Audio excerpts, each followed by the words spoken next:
Hello guys, welcome to another video of SNG blogging. আমি গৈরিক, আমি সুরজিৎ। আজ আমরা চলে এসেছি নিউ টাউনের এয়ারক্রাফট মিউজিয়ামে।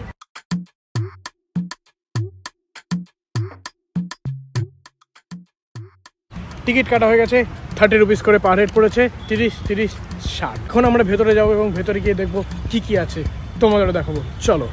প্রথমে ঢুকেই আপনাদের চোখে পড়ে যাবে সেই ঐতিহ্যবাহী যুদ্ধ বিমান যার নাম টোপোলিভ 142M, যা 1988 সালে সোভিয়েত ইউনিয়ন থেকে আনা হয়েছিল এবং যোগ দিয়েছিল ভারতীয় সেনাবাহিনী। এই হচ্ছে সেই ফাইটার প্লেন যেটা 1988 থেকে 2017 অবধি চালানো হয়েছে।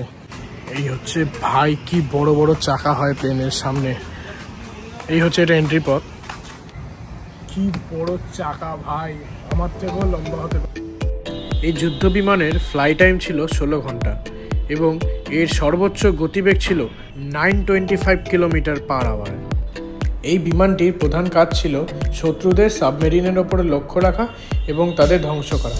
এর জন্য একে বলা হতো সাবমেরিন কিলার। এটি অলমোস্ট 3 বছর হয়েছে যে এখানে এসছে। তার আগে এটি ছিল চেন্নাই ন্যাভাল এয়ারপোর্ট। মোট 29 বছরের কর্মজীবনে বিমানটি 3টি বড় যুদ্ধের সাক্ষী থেকেছে। সেই 3টি যুদ্ধ হলো ক্যাকটাস, কার্গিল এবং পারাগ্রাম। আশেপাশে বাচ্চাদের খেলার পার্কও আছে, এখানে বাচ্চারা এসে খেলতেও পারবে, যেমন ওখানে বাচ্চারা খেলছেন।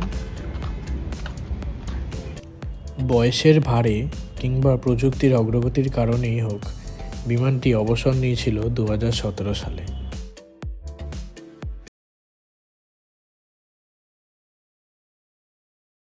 এয়ারক্রাফট মিউজিয়ামটা আমরা ঘুরিয়ে দেখালাম। ভিডিওটি অবশ্যই ভালো লাগলে লাইক করবেন, শেয়ার করবেন, কমেন্ট করে জানাবেন কেমন লাগলো। যারা নতুন আমাদের চ্যানেলে, প্লিজ চ্যানেলটি অবশ্যই সাবস্ক্রাইব করবেন। SNG blogging, Surajit and গৈরিক।